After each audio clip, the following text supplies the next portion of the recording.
Good morning to everybody. Welcome to the Inter-American Dialogue.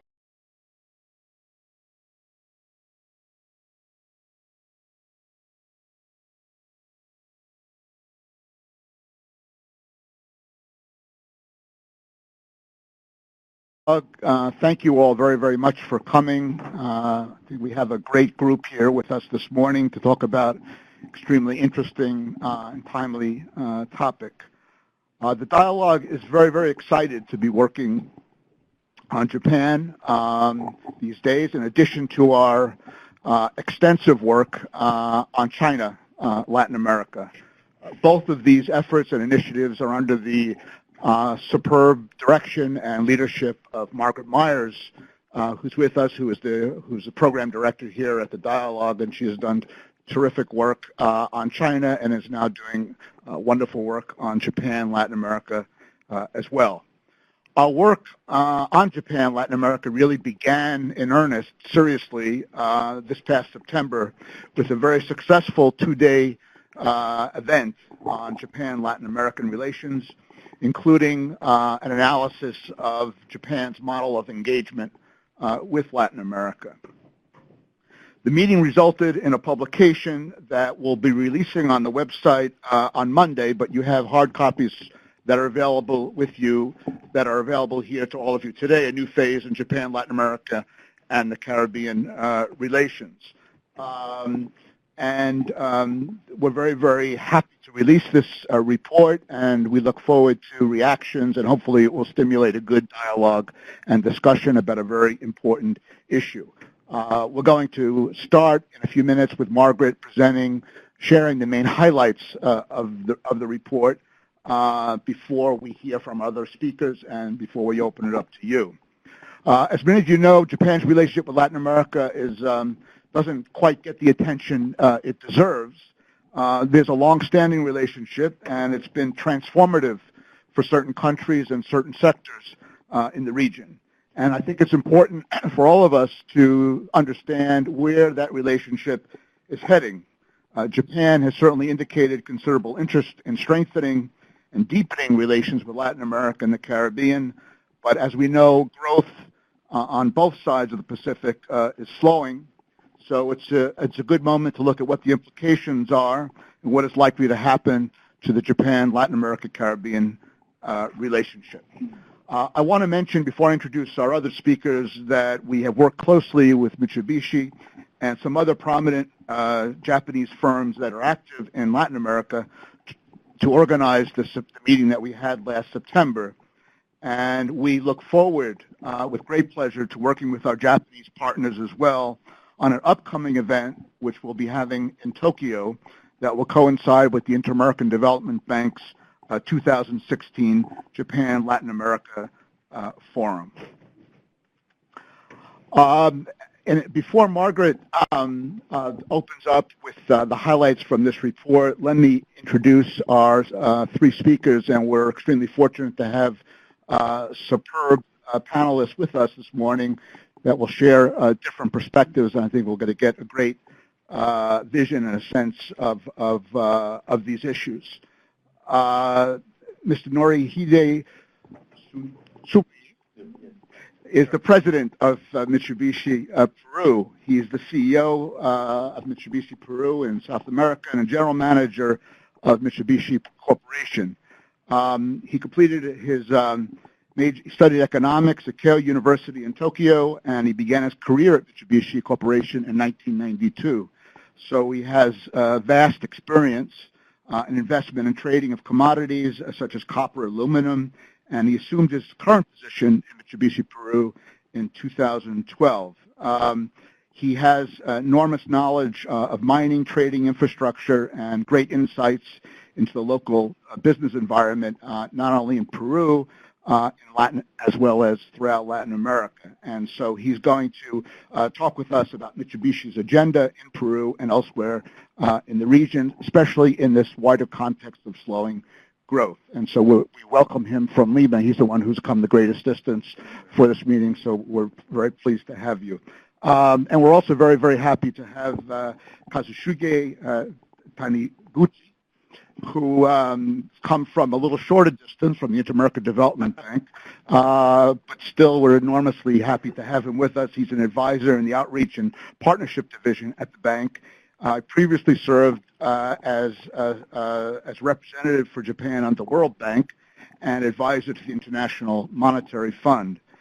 He also worked for the Bank of Japan, Japan's Ministry of Foreign Affairs, and participated in the Uruguay round and the U.S.-Japan structural talks and tax treaty negotiations. He's going to share some comments on Japan's initiatives with the IDB and possibilities for Japanese engagement in the region in coming years.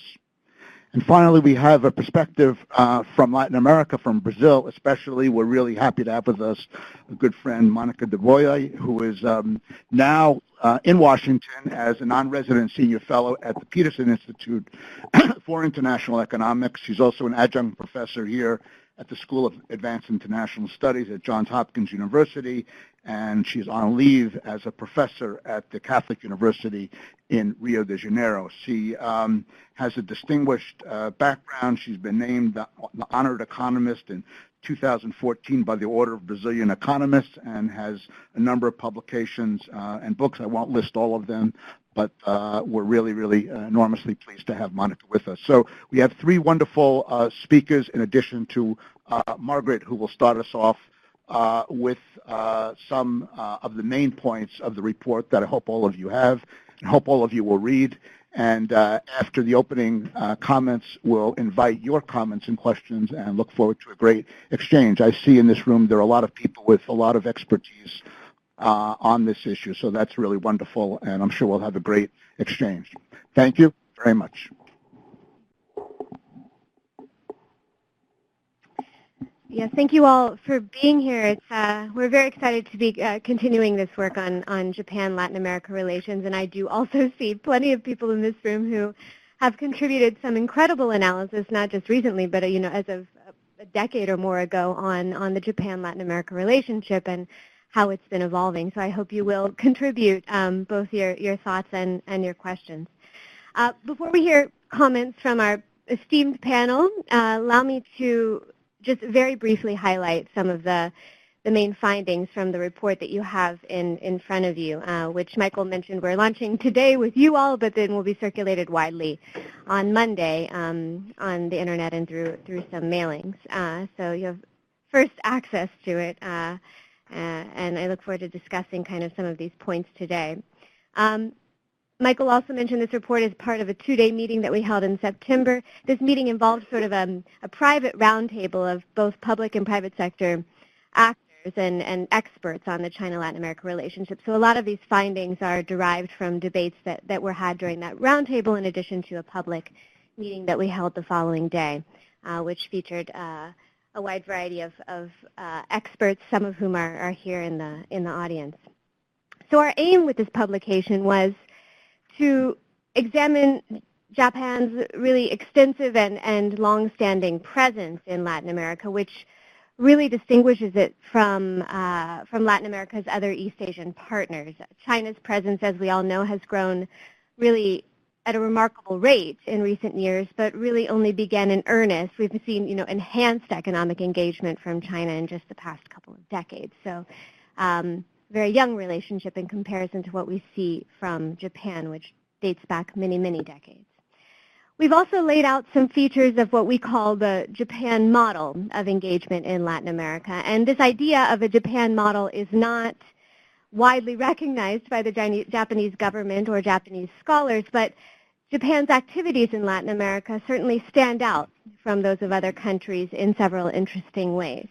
And let me just highlight a few, and I'm not going to take too much time because we really want to get to the panelists, but Japan's approach, just one example, Japan's approach to trade liberalization in Latin America and the Caribbean is unique in that Japan prefers to negotiate economic partnership agreements, or EPAs, which have a wider scope than traditional FTAs. And it's doing so as we speak with Colombia, and once that one is concluded, Japan will be the first of the East Asian countries engaged in the region to have free trade agreements, or EPAs in the case of Japan, with all 4 Pacific Alliance members, which will be very interesting or a tremendous opportunity for Japan to engage these 4 countries in new, interesting, and potentially helpful ways.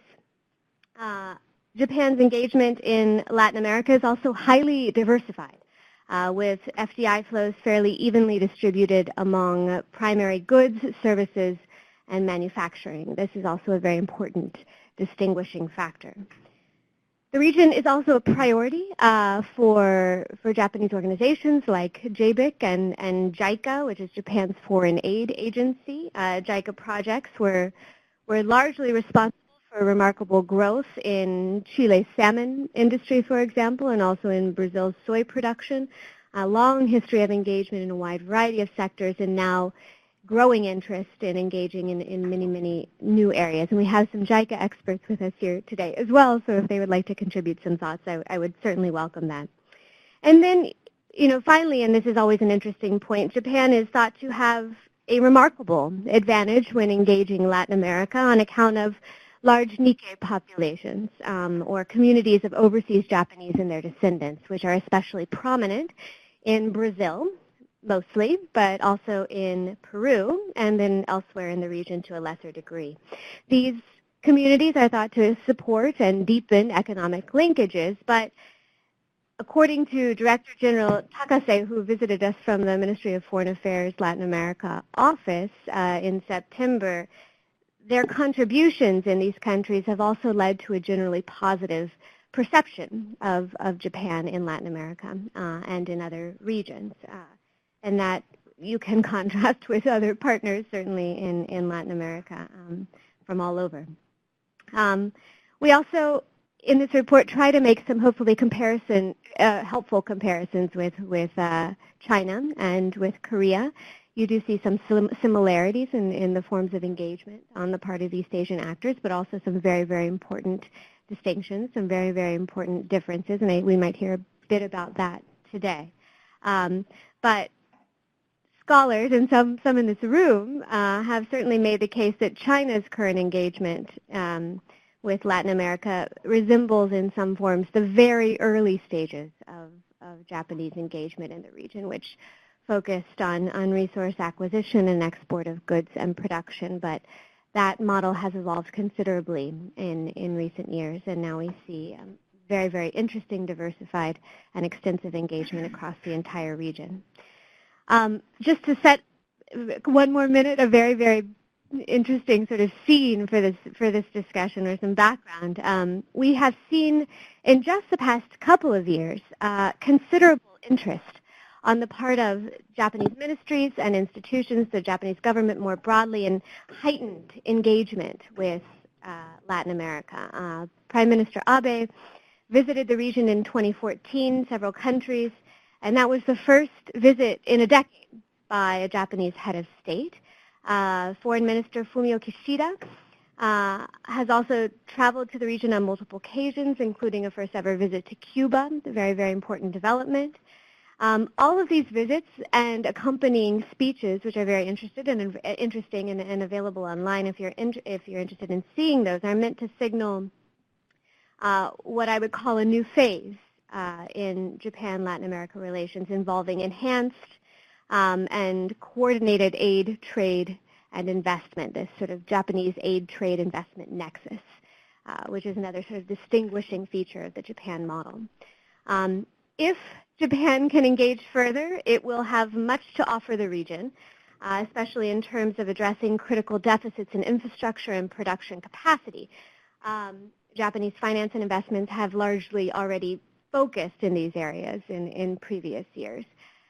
So now I think we very much look forward to hearing from our panelists on what is and can still be done to further strengthen Japan-LAC ties, especially as growth now slows on both sides of the Pacific, and we're seeing, rather considerable outflows, capital outflows from Latin America, from certain even traditional investors. So where goes the Japan-Latin America relation in the coming years?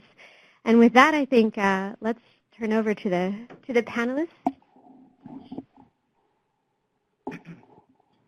Thank you, Margaret, for that superb summary. That was really a very rich meeting that we had in September, and as you can tell, there are a lot of issues that came out. And as Margaret said, it will be available on our website on Monday. But you got a hot off the press copy, all of you.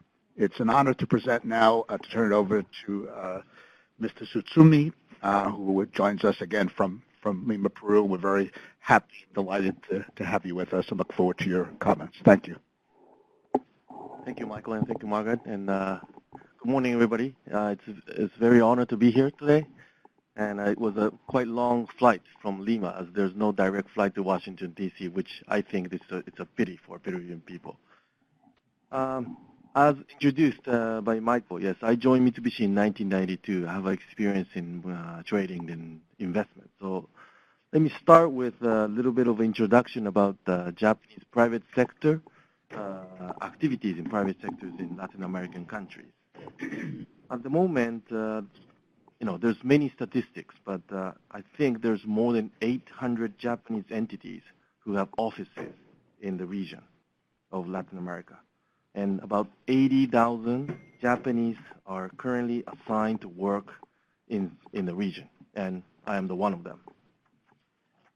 If we include those Nikkeis, the Japanese descent, in Latin America, it is said that more than 7,000 entities are in operation in the region. And due to decreasing commodity prices, the slowdown in Chinese economy, and increasing federal interest on U.S. dollar, Japanese companies are still trying to be very active in trading business, but not in the investment at the moment. And also the numbers of newcomers, like new companies or new people, are extremely slowing down. But on the other hand, I should say that appetite to enter this Latin American market by Japanese companies are still very, very strong. And I see many companies coming over to Peru and also other Latin American countries to investigate the timing and place to possibly set up a new office in Latin American countries, especially at this moment on the Pacific Ocean side. I think Monica will touch on this, maybe. Now, I think everybody is interested in what Mitsubishi Corporation is doing. But on the other hand, I'm a bit worried about how many of you understand the Mitsubishi Group. Mitsubishi Group is a very large entity. Some people say, oh, how's your car sales at the moment? But actually, Mitsubishi Corporation has its history of 140 years, started with history of trading, or I should say shipping company. And the founder, Mr. Iwasaki Yataro, had a shipping company who started not only transporting materials, but started to trade materials using that ship. That's the history of Mitsubishi Corporation. So you are talking to originally a trading company right today. Okay. Mitsubishi Corporation, being as one of the pioneers of Japanese companies in Latin America, we are there since 1955, starting with Mexico, Brazil, and Argentina. In the 60s, Chile, Peru, Venezuela, and other offices after 1970. As a result, at the moment, we now have 15 offices in 12 countries with more than 350 people, including locally hired people in the region. And also, I should add that there are 63 entities which we invest into, and thousands of people are working there. Just like the Japanese government and other Japanese entities, Mitsubishi Corporation are very, very confident growth potential of these Latin American countries, including Caribbean. We believe that GDP may reach $8 trillion in 2020 or maybe later, and as population may reach 800 million people in 2050, which is a very big growth. due to TPP and other bilateral FTAs, EPAs, it looks that environment for cross-border trading has now been established in good shape. And I think it's going to be expanding. Under such circumstances, Mitsubishi Corporation has 3 policies in order to expand and enhance our business in Latin America. One is reinforcement of trading business, which is very simple. Second is a little bit difficult, but insiderize business through investment. And third one is development of human resources. Let me explain a little bit about these 3 policies we have for Latin America. Regarding reinforcement of trading business, as I explained, our origin is trading since 140 years ago. And trading is still the basic of our business. Through tradings, we gain a great deal of knowledge and experience of various markets and also various business, or I should say value chains. Such knowledge and experience lead us to the most effective areas and stages to make investments. This is the point where the knowledge and the experience from trading turns into capability to make investments. Activating such capability of investment, we are making investments to various businesses in Latin America. As I mentioned, we have 63 entities at the moment. Traditionally, investment to mining and car and truck distributing sectors, and now we are aiming and targeting infrastructures such as ports, trains, IPP, and food-related business such as salmon and chicken farming and wheat and soy distribution sectors as well. Oh, excuse me.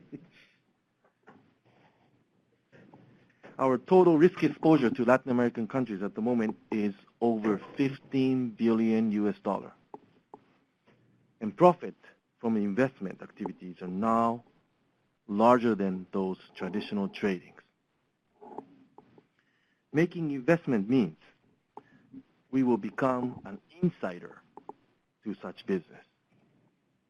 This is the second policy, such as insiderize business through investment. Knowledge and experience through investments will strengthen our capability.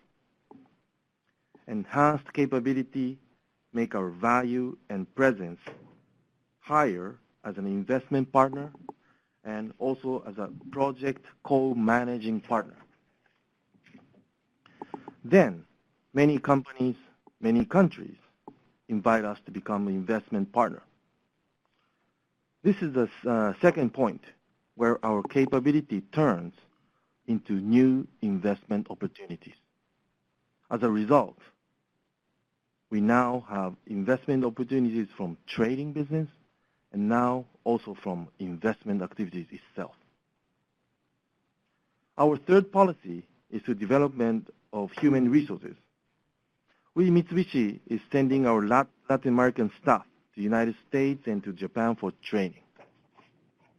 Also, we have CSR activities in the region to support educations. Not very big. Some done directly by us, and some are indirectly done through those 63 joint venture companies. But I think these, as I introduced, are similar to what other countries do and nothing so special. Not only here, but many people ask me, how is the business of Mitsubishi under current metal price, oil price, share price? I would say it is not as active as they were in several years ago when the metal price were very high and oil price was very high. But there's one thing that is growing significantly at the moment. That is capability of our staff, employees. They are suffering for success. They think they act, and they fail. This unsuccessful cycle really, really trains people. So I should say, I'm sure that these people who are suffering at the moment will be our next power when prices began to rise again. Now, you can understand that our profit weight is shifting from trading to investment. And what we need to do under current difficult circumstances is to train people. I would like to make some suggestions. First is to Japanese government, if possible. I don't know there's people from Japanese government. With those FTAs, EPAs, and coming TPP in place, the trading environment has become well organized and sophisticated. I think the next step is to improve the investment environment in the region. Currently, Japan has only 3 tax treaties: Mexico, Brazil, and just signed with Chile in 2015. Mitsubishi believes that paying tax is one of our important basic responsibilities as a private entity like us. However, double taxation is a fatal factor for making investment, and we sometimes need to invest through third company to avoid them. Such cost and time to investigate the effective tax scheme are actually paid by the project itself. And also, any increase in tax will affect the feasibility of the project significantly. Negotiation with tax treaty between Japan and Chile were rapidly agreed after Prime Minister Abe visited Chile in 2014. And he is visiting Peru in this November for APEC. I think it is not only me, but many companies expecting that start of next tax treaty discussion with Peru and other Latin American countries very soon. Now, next is the homework for Latin American countries is to improve the unclear interpretation of tax laws, especially under slow economical situation right now. Tax authorities of each Latin American countries are trying to collect more tax, that's for sure. I've heard from many companies in many countries that there are unreasonability. If this continues, this may not only have a fatal impact on investments, but may influence country risk rating and reputations of those countries. As you all may aware, or you know, private companies like us are extremely sensitive to reputation of countries, and we never invest in countries which we do not trust. Also, there's unclearness exists in PPP, public and private participation.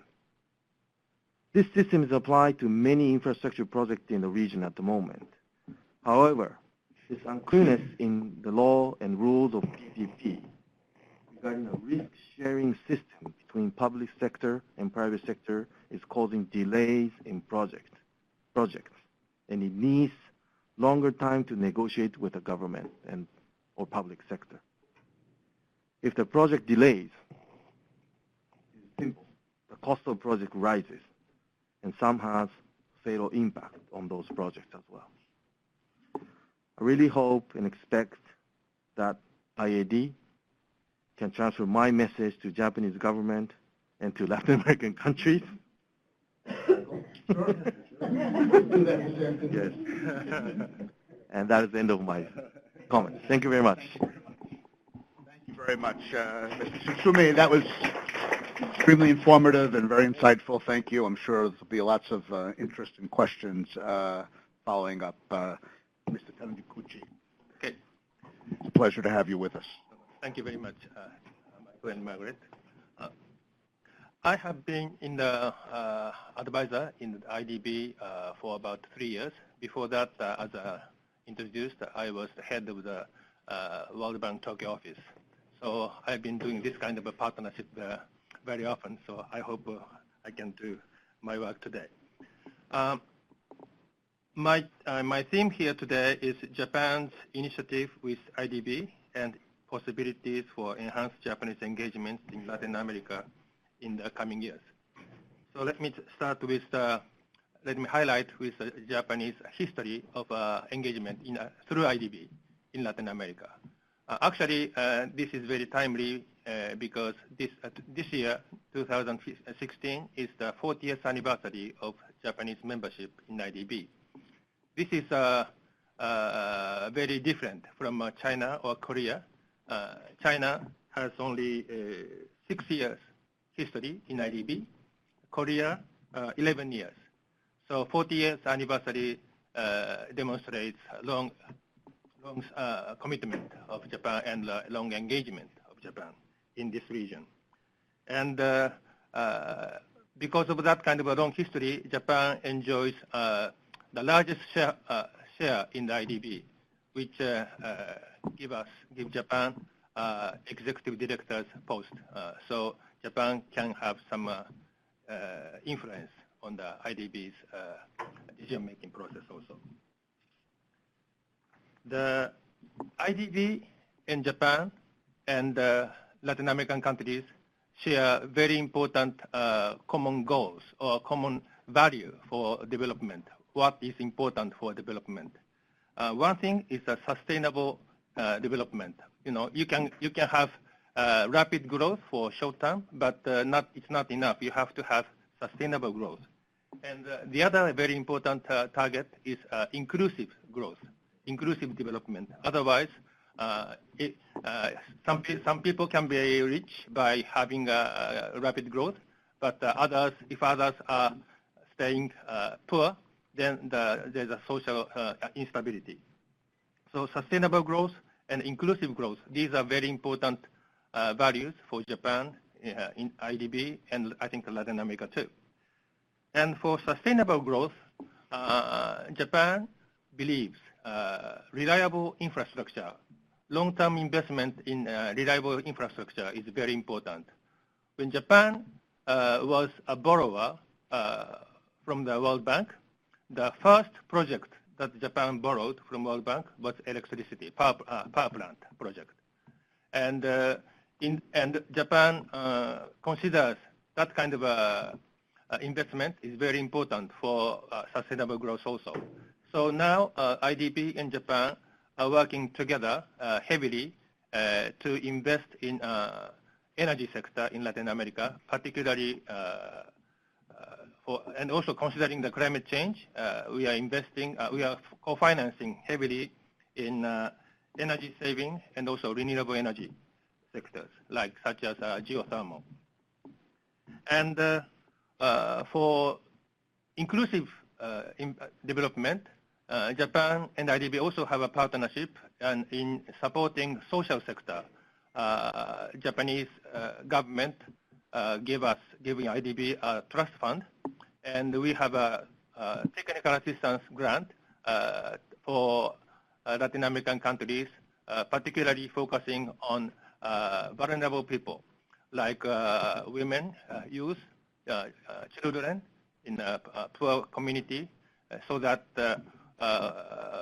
we can support these people from violence. And we are trying to break the chain of violence and poverty. And as far as infrastructure is concerned, coming back again, Japan is now trying to have a new initiative, so-called high-quality infrastructure. This is a new initiative started last year, and they started focusing on Asia, but now they are developing this strategy globally. And IDB and Japan is now talking how we can implement this new strategy in Latin America. As I said earlier, reliable, sustainable growth is important, and the infrastructure can be a very important part of this development. So, and also, IDB shares the value of reliable, high-quality infrastructure, because we have the very similar concept of sustainable infrastructure. And the meaning of these initiatives is that if infrastructure breaks easily, then it is much more costly to rehabilitate. So when you invest infrastructure as a solid, sustainable thing, that will actually, even if it is costly at the moment of investment, actually if you take a long term, that is much cheaper and more economical. So Japan is developing this idea, and IDB welcomes that initiative. And hopefully not only energy sector that we are now doing co-financing, but also we can expand the sector like a more wider sector with infrastructure into this initiative. And finally, before finishing my speech, I would like to mention two things. First, IDB is now starting a new initiative for private sector reform by creating a new IIC. We have IIC, we had IIC, but we have now a new IIC which incorporates all the IDB group's private sector functions into this new IIC. And this gives us another important opportunity to work with JBIC. For infrastructure co-financing, the main player for Japan is JICA. But for private sector initiative, we are expecting JBIC can play a very important role. And as Margaret said earlier, I think Michael said earlier, this year we are holding Japan LAC Business Forum, possibly in November. And so we can take advantage of this forum to encourage more Japanese companies to invest in Japan, invest in Latin America. And also we are going to invite many small and medium companies in Japan and try to do some matchmaking, and I hope there will be a good matchmaking too. And finally, I would like to give you one episode of long-term commitment. I hope my time is, I still have my time. This is Tsuneishi Shipbuilding. Tsuneishi Shipbuilding is not necessarily a super big shipbuilding company, but still a famous Japanese shipbuilding company. And they invested in Paraguay. They have now a shipbuilding company in Paraguay. And if you think about Paraguay, and considering this company doing shipbuilding, people can doubt, is Paraguay have an ocean?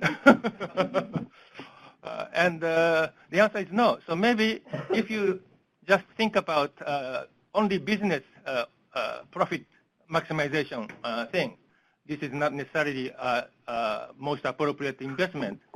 But why they are doing this? Then you have to understand history of Japan and Latin America, or Japan and Paraguay. The founder of Tsuneishi Shipbuilding was a former mayor of small town in Hiroshima Prefecture, and in the 1950s. And he, at that time, Japan was very, very poor.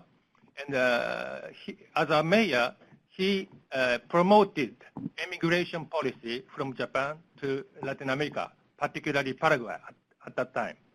So there are many, many colleagues or family members who this owner knows, who went to Paraguay.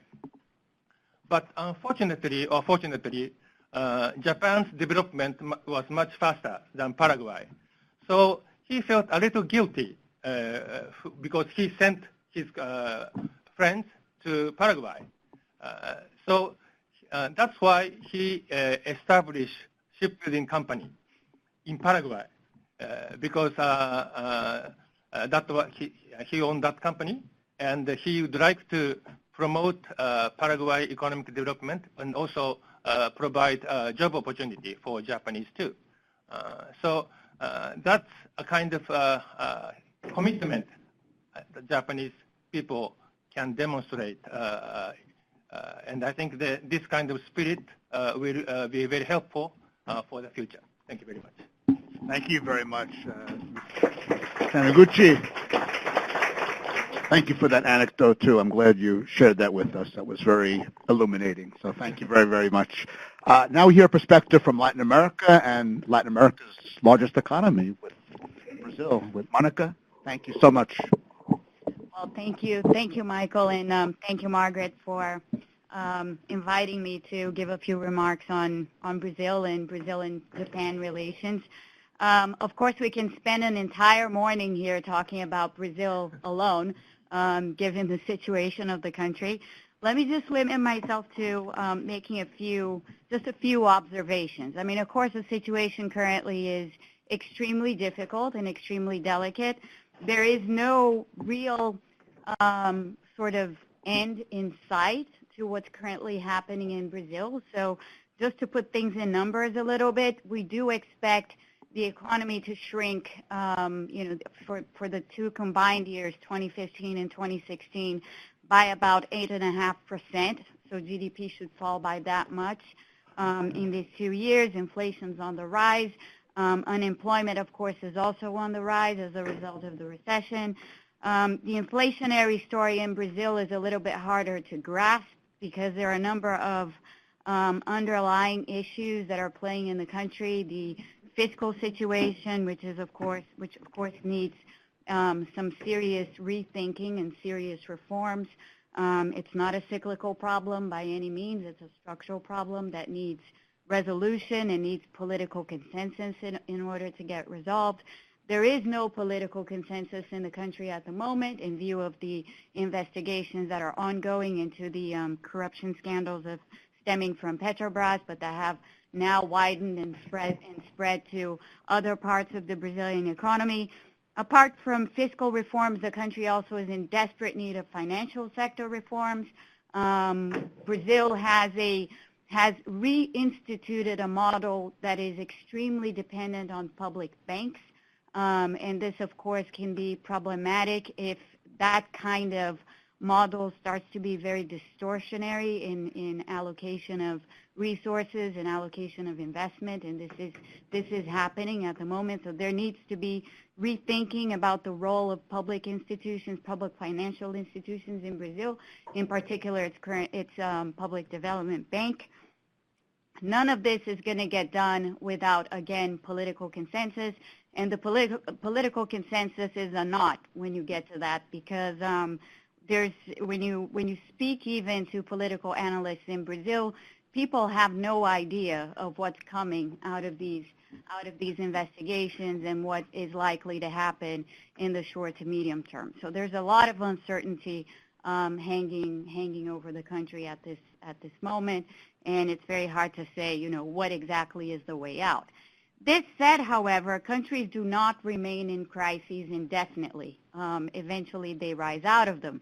It can take a long time, but eventually they do rise out of them.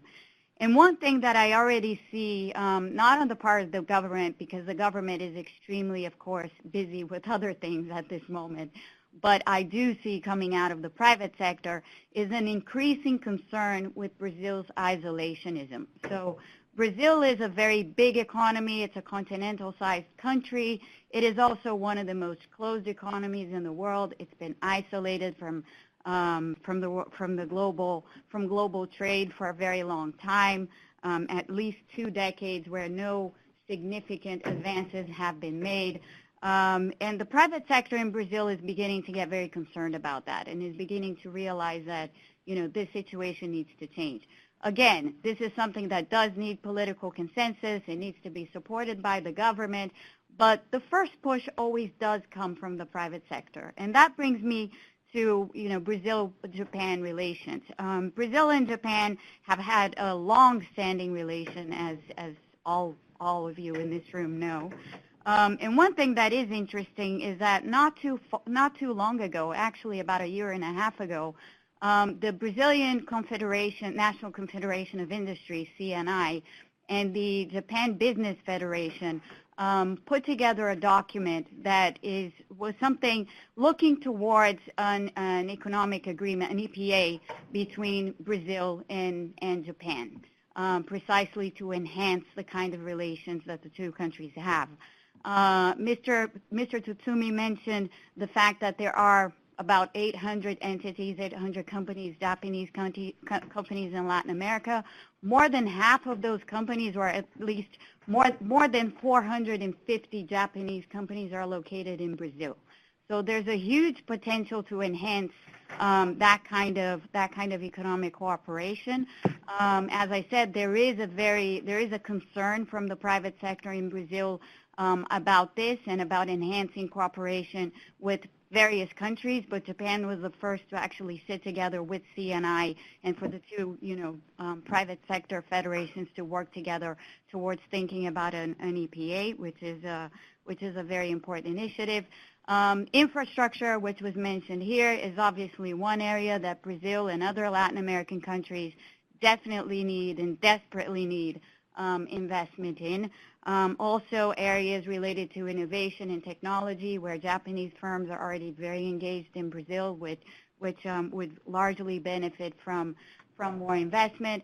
I mean, evidently all of this will need to take place under, conditions which are less uncertain than what is currently plaguing the country. But as I was saying before, countries do not stay in crises forever. So I think the kinds of moves that we see coming from the private sector in Brazil are very reassuring. Speaking just briefly about the Pacific economies, I mean, obviously the Pacific economies in Latin America, and this would include Colombia, which is in the Pacific Alliance, though it's not a Pacific country, have had a different sort of approach to trade than countries like Brazil have had in the last few years. Two of those Pacific economies, Chile and Peru, are in TPP. There are also, countries that have a lot of engagement with Japan, and it's natural that, Japanese companies would be looking to those countries first. But of course, Brazil represents 40% of the region's GDP, and hence can't be ignored by anyone, evidently. So I do feel, that there's a sense of reassurance here that something will happen once things sort of find their way in Brazil in some way. And I'll end my remarks there because I do want to end on an optimistic tone, which is very different from what I've ended my remarks recently. Thank you, Monica. Yes, thank you for that. It's very refreshing. Thank you for your sensitivity to our mental health here. I think we've heard three excellent sets of remarks, recognizing the difficult times that the region is facing, but also, as Monica and others said, the opportunities and the role of the private sector, the role of the government, both Latin America, and we have our homework in Latin America and homework in Japan as well. We're going to take advantage of the expertise in this room, and I see there's a lot to try to get your comments and questions. Don't feel like you have to disguise your comment as a question. You're invited to contribute and react to what you've heard, and just try to get as many ideas and points out there. So why don't we open it up? If you could just tell us who you are and whether you have a question or a comment, try to be concise if you can. Thank you. We'll take a few. There should be a microphone. No? Oh, no. Where is it?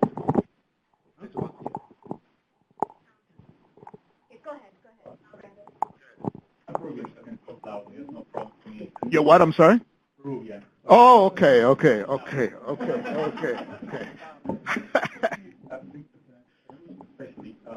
kind of systems might have make sure that it doesn't invest, as your colleague said, in countries that it doesn't trust? Panama. In 2 months, President Varela's Panama is going to go to the apparently signed for the agreement to construct the metro line, 26 kilometers, couple of $1 billion. The Varela government has been hit by a wave of corruption scandal. There's a program for an investment project called a housing company project called Esperanza. One deputy minister of Panama has been suspended because she ordered her bodyguard to walk her dog, called Gucci, by the way. I'm wondering what logic for Japan, the Japanese government, to invest in Panama, given the high level of corruption that the government has right now, the low level of transparency that exists in the country. Thank you. Why don't we get some other comments? Yes, in the back, and then please. I am Flaming Luanda from the Paraguay. I would like to thank This was all coordinated, I think. I'm a little suspicious now of how this is. Paraguay is a landlocked country, full of water.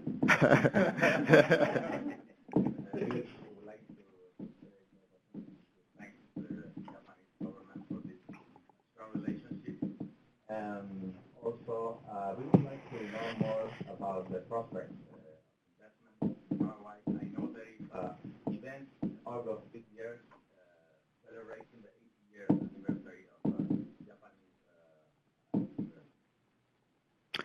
Thank you very much. Our friend over here, and then we'll go to Ines. If you may wait for the microphone, it's coming over to you, just so that we.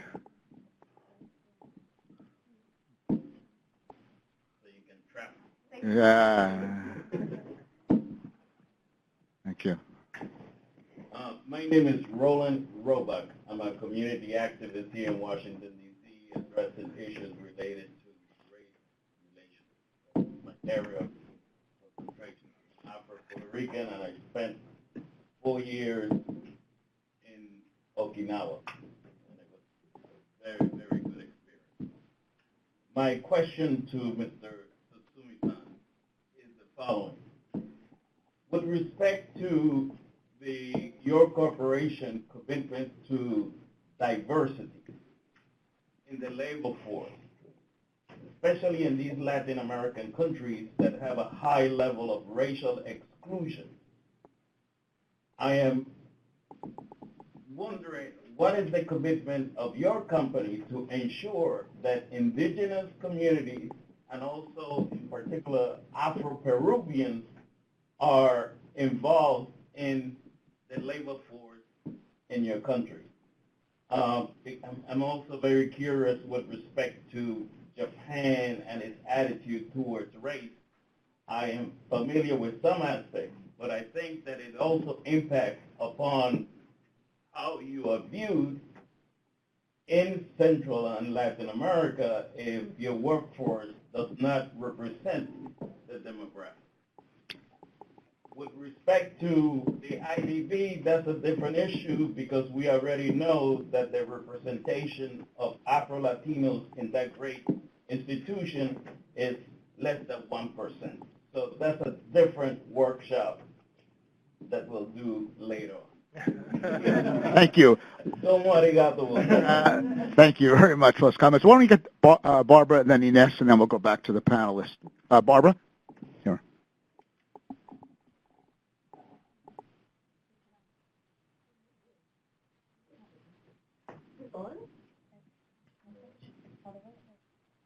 What do we? It's on. Okay. Well, I'm Barbara Stone from Brown University.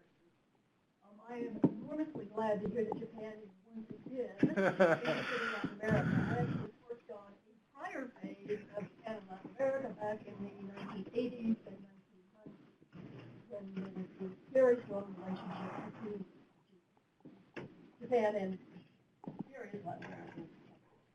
And then, of course, that relationship, both trade and investment, fell off substantially because of problems in the Japanese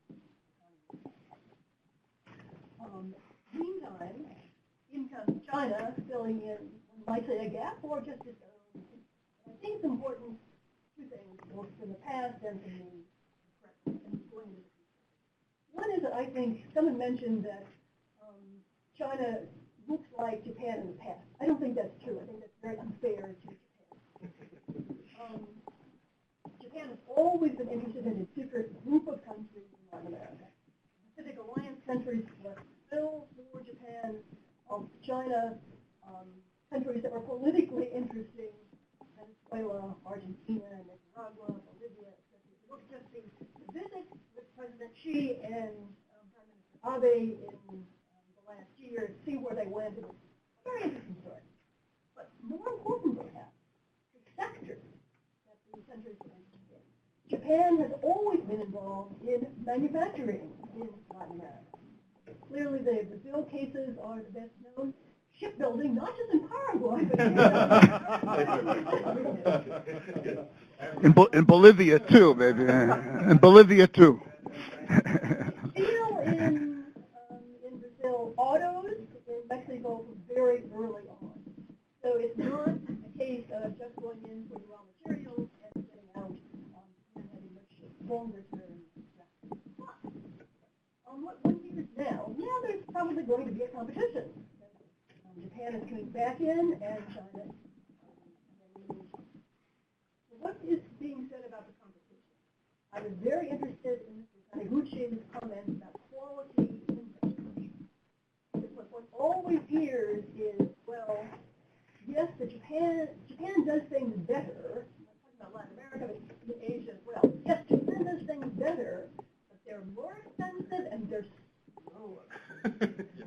So we actually prefer China and even Korea. Korea does the same thing. We're very fast, and we're cheaper. Japan has lost out on some big projects recently for those kinds of reasons. They're not only putting as much money and they do things more slowly. So how can you compete? How do you see moving forward in Latin American cases in particular that you can compete, especially with China, but also with Korea, given the emphasis on quality?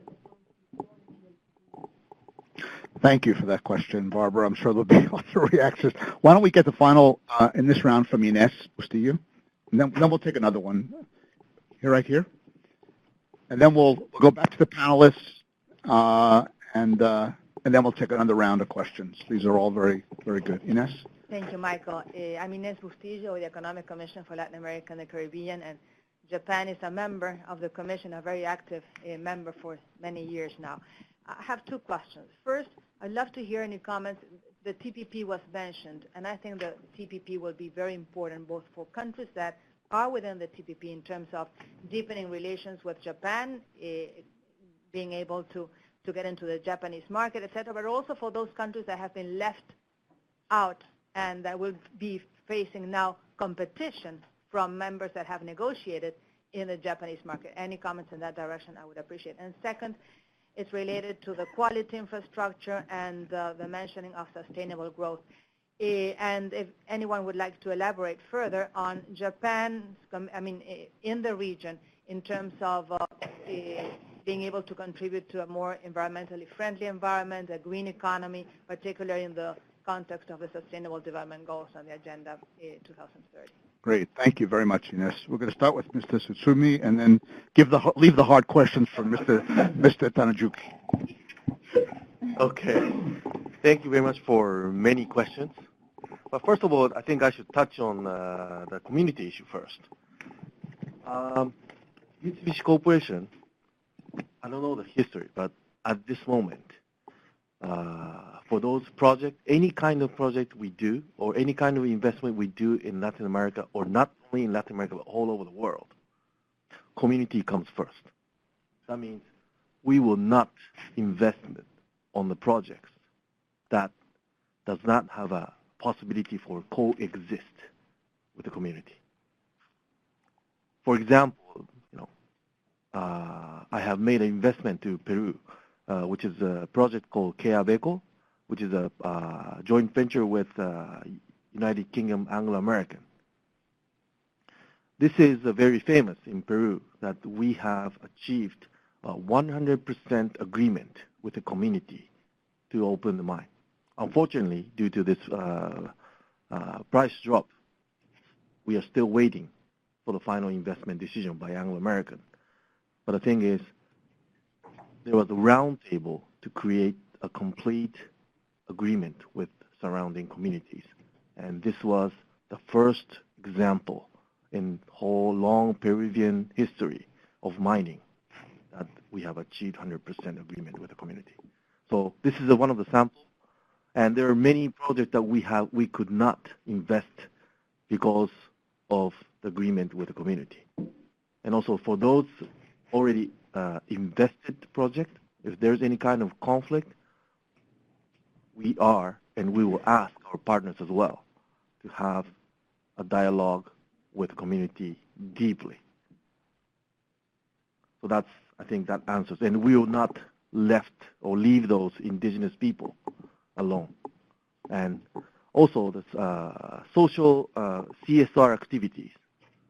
As I mentioned, that we Mitsubishi do a direct CSR activities, but out of those 65 entities we have a joint venture with, they have enormous projects of CSR activities, mainly for those surrounding communities, including indigenous people. And this has a very good effect and influence.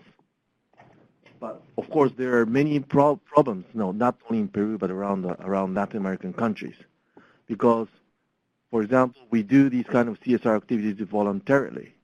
But for example, Peruvian government, when Mr. Ollanta became president, he increased the royalty, which gave us much more room for these kind of voluntary activities. And I was thinking that, Peruvian government will do those CSR activities, which finally did not, because there's no capability for those prefectures or states, local states, to carry on those infrastructure projects.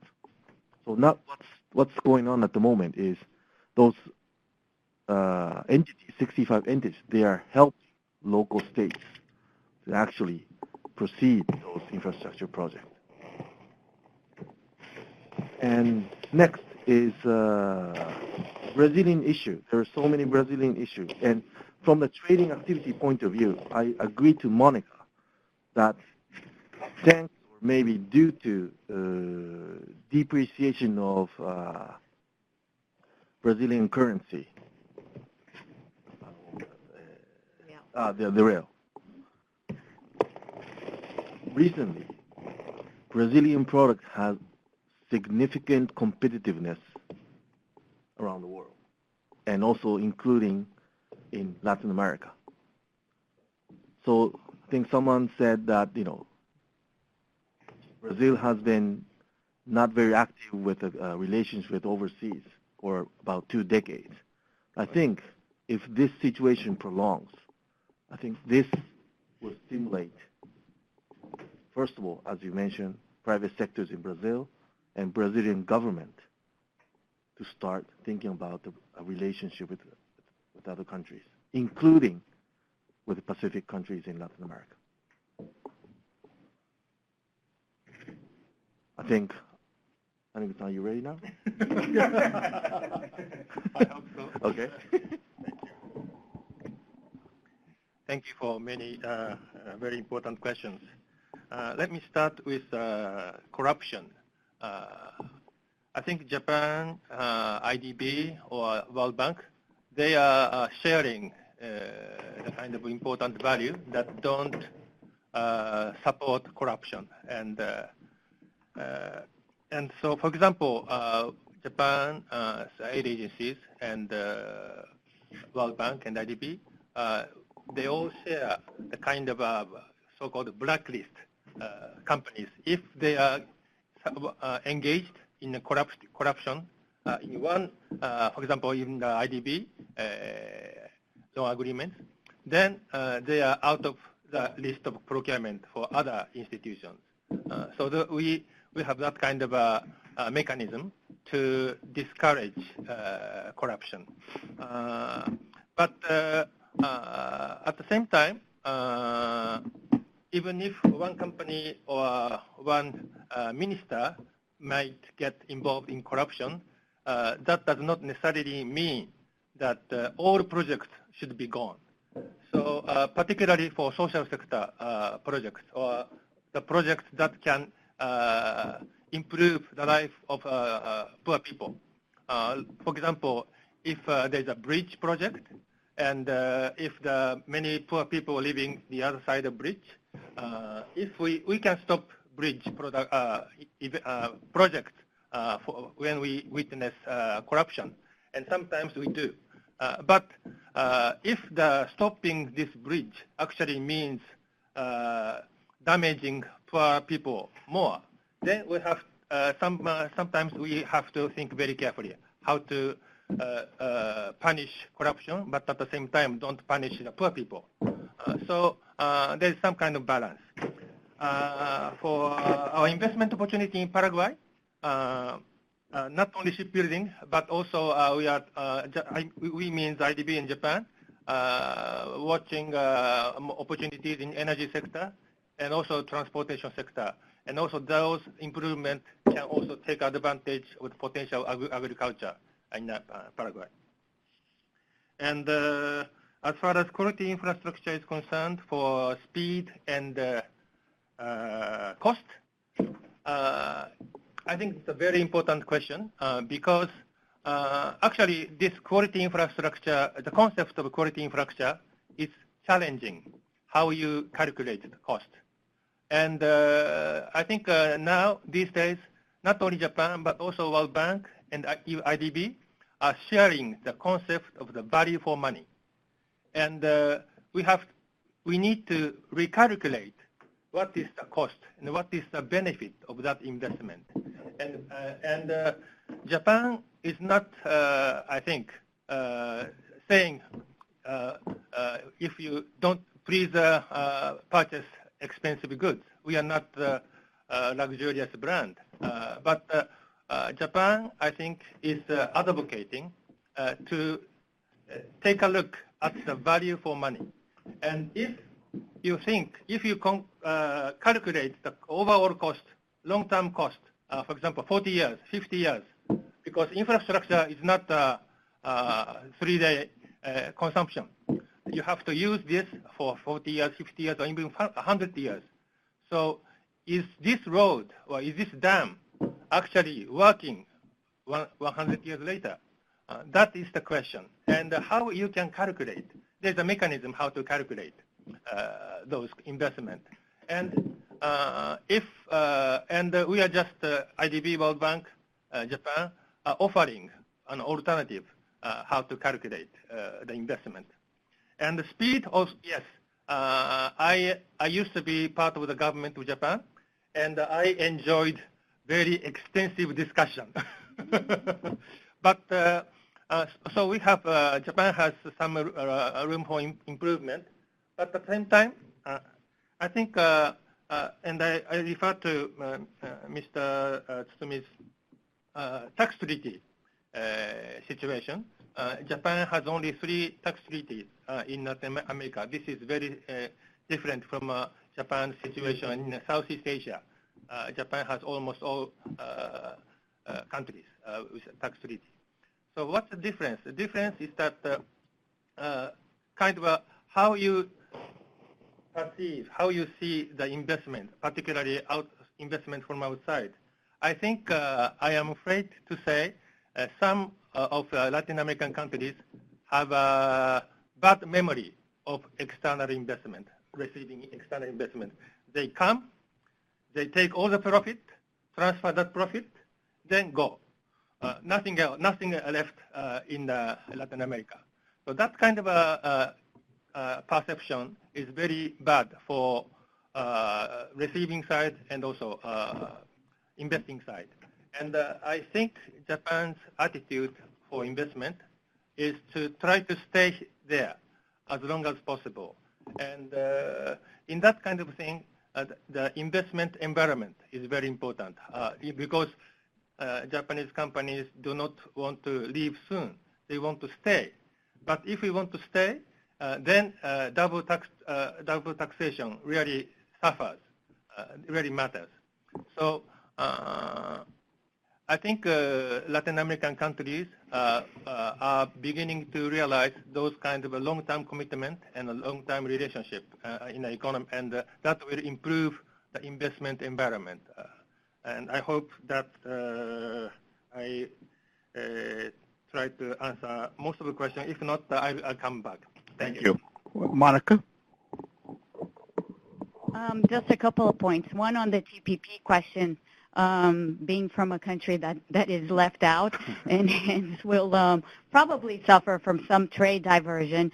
So there is that effect, and of course that is concerning for countries that are not currently in the TPP, and countries that are very far from even having observer status, which is the case of Brazil. On the other hand, it does raise the level of urgency quite a bit. And one thing that I found interesting is that after the negotiations were concluded, I received a number of phone calls from representatives of some of these industrial groups in Brazil, CNI, Fiesp, and places like that. Everyone was very interested in learning, what exactly TPP would entail, how it would affect Brazil, and, everyone was interested in kind of doing calculations to see how they would be impacted and so on and so forth. So I think it's at the same time that it's a challenge, it's also an opportunity for, countries that have been kind of on the sidelines of global trade and global development for a long time to get moving. And that push will come, as I said before, first and foremost from the private sector, and that's already happening. We see it very clearly.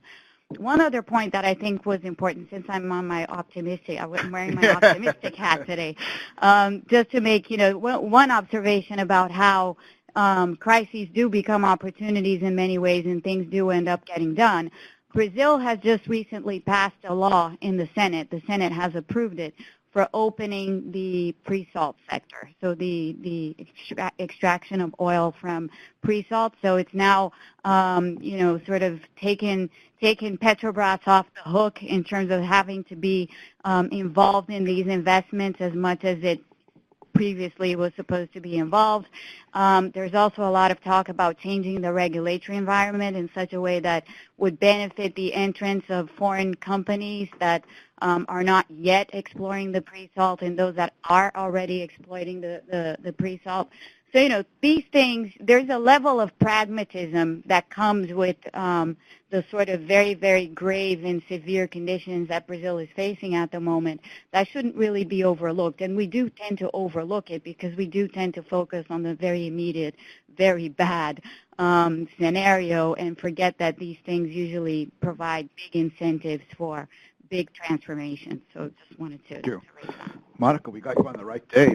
Boy, optimistic. Why don't we get a few more questions? Okay, why don't we get one in the back and then Larry up here? Thank you.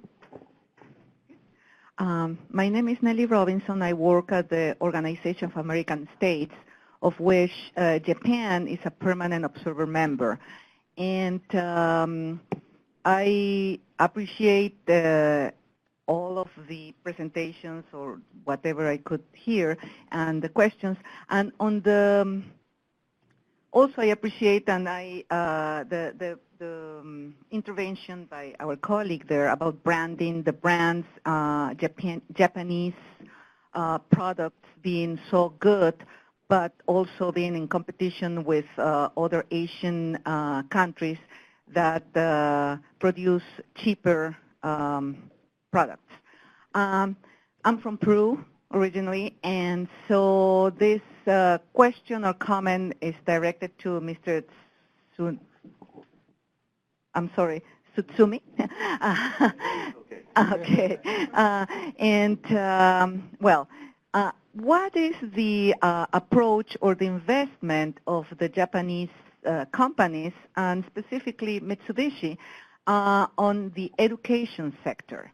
And I'm not talking about the formal education sector per se, but there are other avenues of investment that could be very, very positive and beneficial for the brands and for the products that Japanese companies are offering in Latin America. For example, in my project, this is a project that promotes democratic values, but at the same time leadership and negotiation in the youth. So it's like a non-conventional hands-on experience. And that's something that mobilizes a lot of youth people, a lot of young people. If there's a company that is investing on them, is promoting these kind of programs, they're going to stick the name and the brand is going to stick on them, and you are going to be doing something good with a minimum investment that is going to also help to give a positive perception from young people who in fact are your future consumers, you know. So I just wanted to know about that. Great. Thank you very much for that question. We'll go to Larry and then we'll go to Mr. Taiduki. Larry Luxner. Thank you. Larry Luxner, news editor of the Washington Diplomat. In the opening remarks, Japan's growing relationship with Cuba was briefly mentioned.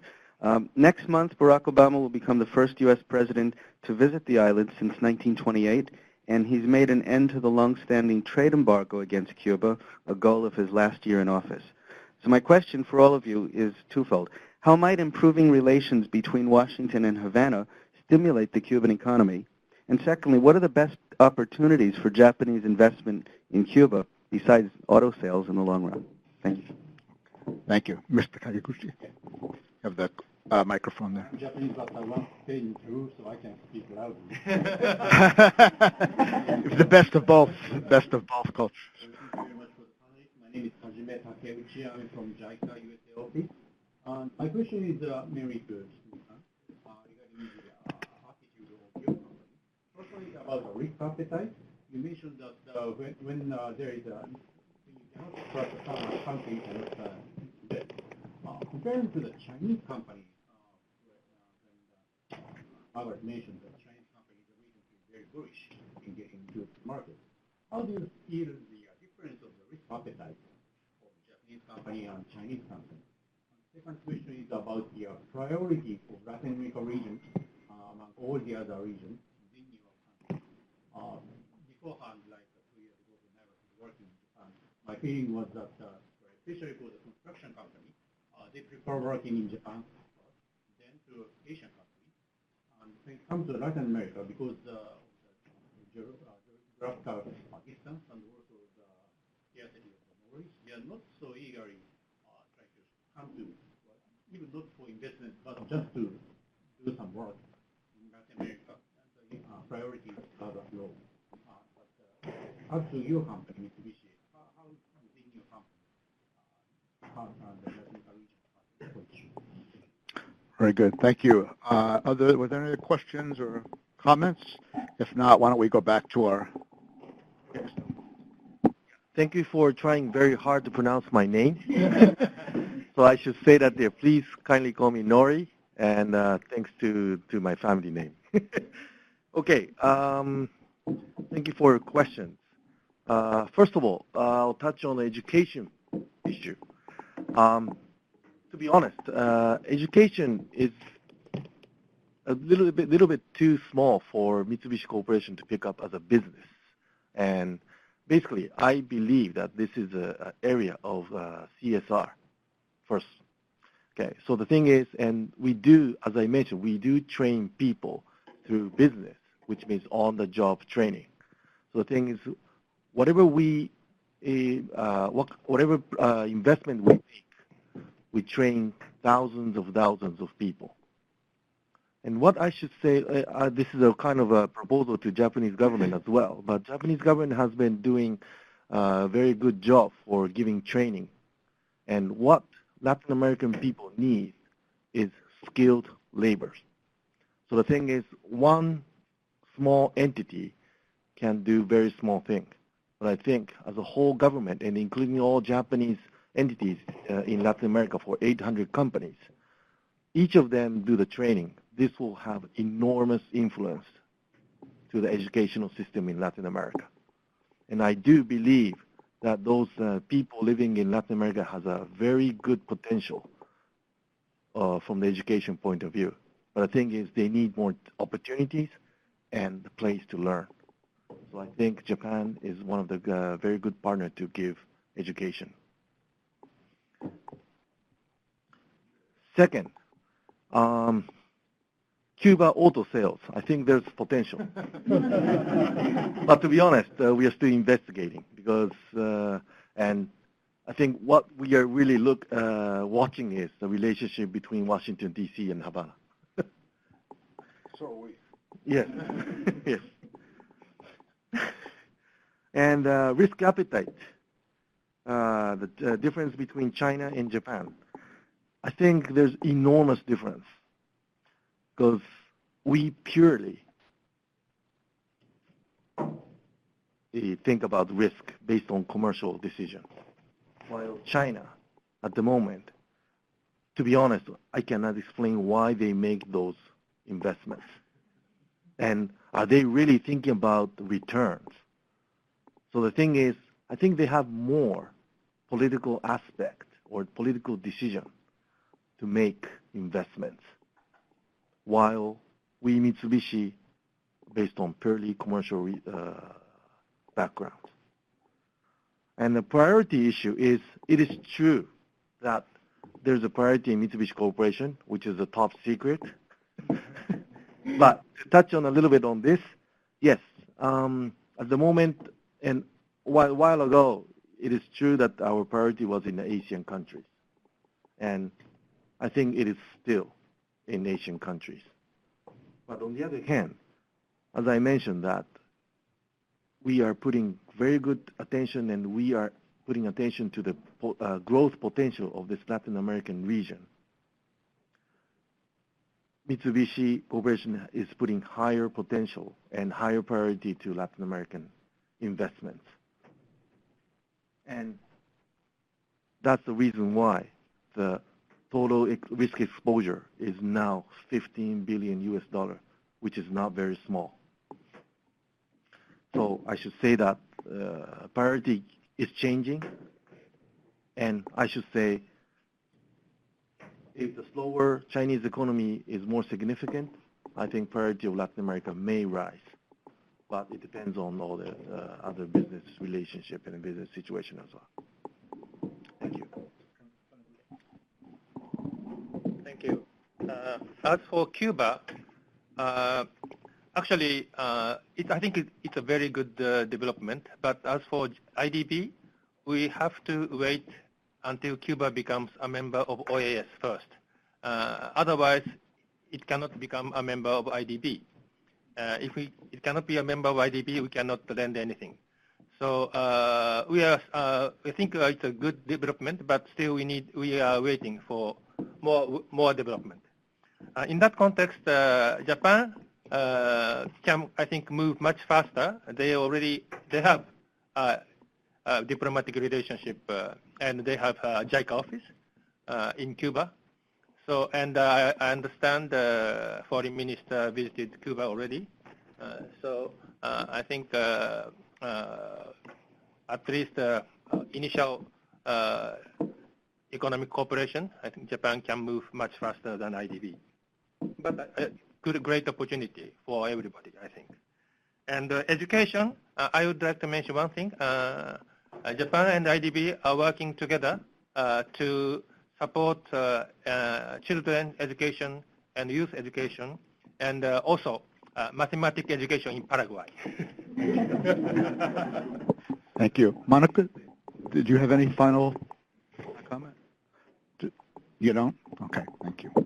Let me just say that I think this has been a terrific discussion, and I think just to end on an optimistic note in the spirit of Monica, the fact that we have so many people here today, and the quality of the people, and the quality of interest, and level of interest, and the quality of the questions, I think reflects that this is a very, very important issue, and that needs a lot more attention, that needs a lot more understanding, and good policy ideas about what to do. Because it's true, as everybody pointed out, I think they were realistic about the difficulties in many of the countries in the region, Brazil being a prime example, and other countries as well with slowing growth. But there are also opportunities, and it also, the crisis sometimes forces and motivates positive movements. And I think we heard that almost to some extent in different ways from all of our our speakers this morning. So I think that is what we should all sort of focus on, and sort of taking advantage of the difficult times to really move in a much more positive, sustainable direction. And that's certainly going to be the sense of our work moving forward on Japan as well, with the meeting in November, the IDB meeting. And I just want to finally just thank again my colleague Margaret Myers for her really terrific work in coordinating all of these activities related to Japan, and of course all she does on China, Latin America as well. And you could read her many articles and blog entries. And of course we hope that you'll read carefully this report, and we'd welcome any feedback, comments, reactions that you have, points that were made, because I think we want this to be we want to engage people on these issues, and we want to hear from you and really try to sort of move ahead on the agenda that's set out here. So please, I encourage you to read the report, give us your feedback and comments, and I encourage you also to continue to come to all of our events on Japan, Latin America, and other issues as well. Let me just thank our speakers for their terrific remarks and very, very helpful, and we hope that you come back and visit us more often from Peru. I'm sorry we don't have any ceviche for you today.